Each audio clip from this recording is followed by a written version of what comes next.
I'm the only appointed and verified Wajackoyah spokesman Western and Nyanza region. Warning to students. Kuna watoto wametoka shule, tumesikia wanataka kujua who is Wajackoyah. The only thing you need to know, Wajackoyah is your 15th president.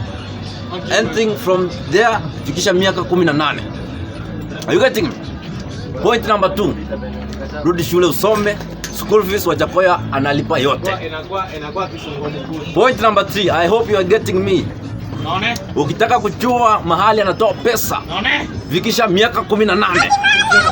Na venye mnaona watu wanasumbuka hapa round, nataka kuambia kama kawaida, we have 3 presidents. President in throne Wajackoyah, the president of Mihoko, the president of comedy, pia atakuwa hapo, and the only spokesman approved ni mimi, si hata mnaniona.